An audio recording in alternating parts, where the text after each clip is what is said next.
पिताजी जल्दी चलिए, वरना मैं आज स्कूल में देरी से पहुंचूंगा। मेरी टीचर बहुत गुस्सा करती है। हाँ हाँ बेटा, अभी चलते हैं, बस 2 मिनट रुको। तभी रमेश की पत्नी कमरे से बाहर आती है और रमेश से कहती है, सुनिए जी, आज शाम को आप ऑफिस से जरा जल्दी घर आ जाइएगा। याद है ना, आज आपको मुझे शॉपिंग कराने के लिए लेकर जाना है। अरे भाग्यवान, इस महीने हाथ जरा तंग है। मेरी मानो तो शॉपिंग का विचार कुछ दिनों के लिए अपने दिमाग से निकाल ही दो। मैं तुम्हें अगले महीने पक्का शॉपिंग कराने ले जाऊंगा। अभी मुझे चलना चाहिए, वरना राजू को स्कूल पहुंचने में देर हो जाएगी। देखिए जी, अब आपके ये बहाने पुराने हो चुके हैं। मैं कुछ नहीं जानती। आज शाम को मुझे शॉपिंग करने जाना है, मतलब जाना है। आगे आपकी मर्जी। अच्छा ठीक है भाग्यवान, अब तुम पूरा घर सर पर मत उठाओ, मैं कुछ करता हूँ। इतना कहकर रमेश अपने बेटे राजू को लेकर वहां से चला जाता है। घर से निकलने के लिए रमेश जैसे ही अपनी मोटरसाइकिल शुरू करता है, तभी उसकी माँ उसे आवाज देकर कहती है, अरे रमेश, आज शाम को मुझे कुछ पैसे दे देना। याद है ना, मैंने तुझसे कहा था कि मुझे मंदिर में चढ़ावा चढ़ाना है। अरे माँ, मेरी तनख्वाह आने में अभी 10 दिन बचे हैं। अभी मेरे पास बिल्कुल पैसे नहीं है। हाँ, मेरी तनख्वाह मिलते ही मैं तुम्हें पैसे दे दूंगा। रमेश की माँ चिढ़कर कहती हैं, अरे तेरा दिमाग तो खराब नहीं हो गया? मैंने तेरे भरोसे मंदिर के पुजारी जी से वादा कर दिया है और तू कह रहा है कि पैसे नहीं है। अब मैं पुजारी जी को क्या जवाब दूंगी? तुझे तो मेरी इज्जत की भी कुछ परवाह नहीं है। अच्छा ठीक है माँ, अब तुम गुस्सा मत करो, मैं शाम तक कुछ इंतजाम करता हूँ। इतना कहकर रमेश वहां से चला जाता है। फिर दोपहर को जब रमेश अपने दफ्तर में बैठा होता है, तब उसे अपनी पत्नी और माँ की बातें याद आती हैं। रमेश अपने दफ्तर के एक साथी मोहन से कुछ रुपए उधार मांगता है। अरे भाई मोहन, मेरा एक छोटा सा काम कर दो, मुझे कुछ रुपयों की सख्त जरूरत है। मुझे कुछ दिनों के लिए क्या तुम रुपए उधार दे सकते हो? अरे रमेश भाई, मैं तुम्हें पैसे उधार तो दे सकता हूँ, लेकिन मुझे वक्त पर पैसे लौटा देना। वैसे भी मेरा मानना है कि दोस्ती यारी में कभी पैसों का व्यवहार नहीं करना चाहिए। ये कहावत तो तुमने सुनी ही होगी कि उधार प्रेम की कैंची है। मैं नहीं चाहता कि पैसों को लेकर हमारा रिश्ता खराब हो। अरे मोहन, तुम बिल्कुल चिंता मत करो, मैं तुम्हारे पैसे वक्त पर लौटा दूंगा। फिर मोहन रमेश को पैसे दे देता है। शाम को घर आकर रमेश कुछ पैसे अपनी माँ को देता है और साथ ही अपनी पत्नी को भी शॉपिंग कराने बाजार लेकर जाता है। रमेश की पत्नी और उसकी माँ का स्वभाव जरूरत से ज्यादा खर्चीला होने के कारण दोनों हमेशा बेवजह पैसे खर्च करती हैं।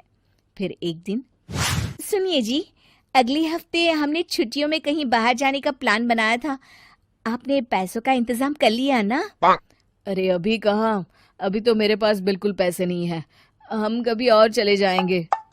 देखिए जी, मैंने सभी सहेलियों से कह दिया है कि मैं बाहर घूमने जा रही हूँ। अगर मैं नहीं गई तो सब मुझ पर हंसेंगी। आप कहीं से भी पैसों का इंतजाम कीजिए जी। इतना कहकर रमेश की पत्नी वहां से चली जाती है। वहीं दूसरी तरफ रमेश की माँ भी तीर्थ यात्रा जाने की जिद करती है और रमेश से पैसे मांगती है। फिर अगले दिन रमेश एक सेठ से पैसे उधार लेकर अपनी पत्नी और बेटे को घुमाने ले जाता है और अपनी माँ को भी तीर्थ यात्रा पर भेज देता है। लेकिन जैसे ही रमेश अपनी छुट्टियां बिताकर वापस आता है, कर्जदार उसका जीना मुश्किल कर देते हैं। इतना ज्यादा कर्ज एक साथ अपने ऊपर देख रमेश काफी परेशान रहने लगता है। फिर एक दिन राजू की स्कूल की फीस वक्त पर न भर पाने के कारण रमेश को स्कूल में बुलाया जाता है। स्कूल के प्रिंसिपल साहब रमेश को सख्त हिदायत देते हैं कि अगर वक्त पर स्कूल की फीस नहीं भरी गई तो उनके बेटे का नाम स्कूल से काट दिया जाएगा। अपने बेटे की स्कूल की फीस भरने के लिए रमेश अपने दोस्त गिरधारी से कुछ पैसे उधार ले लेता है और स्कूल की फीस भर देता है।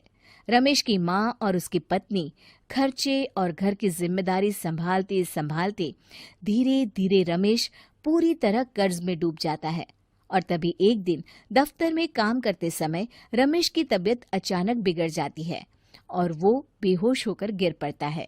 उसे जल्दी से पास के एक अस्पताल में भर्ती कराया जाता है।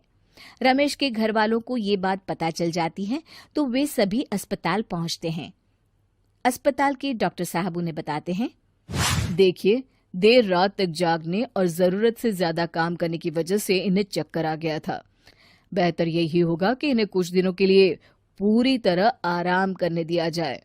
रमेश की हालत देखकर उसके बेटे राजू को बहुत गुस्सा आता है और वो अपनी दादी और माँ से कहता है, माँ, दादी, मैं इतना छोटा हूँ, फिर भी मैं इतना समझता हूँ कि पिताजी दिन रात दफ्तर में काम करके पैसे कमाते हैं। पिताजी अकेला पूरा घर संभालते हैं और आप दोनों अपने फिजूल के खर्चों के लिए उन पर दबाव डालते रहते हैं। आज पिताजी की हालत के जिम्मेदार तो आप दोनों हैं। राजू की समझदारी भरी बातें सुनकर रमेश की माँ और पत्नी को अपनी गलती का एहसास होता है और दोनों की आंखों में आंसू आ जाते हैं। फिर कुछ दिनों के बाद रमेश की तबीयत एकदम अच्छी हो जाती है और वो पहले की तरह अपने काम पर जाने लगता है। रमेश की माँ और पत्नी अब उसे किसी प्रकार की कोई तकलीफ नहीं देते और ना ही उससे किसी चीज की मांग करते हैं। फिर देखते ही देखते रमेश अपने कर्ज के सारे पैसे चुका देता है।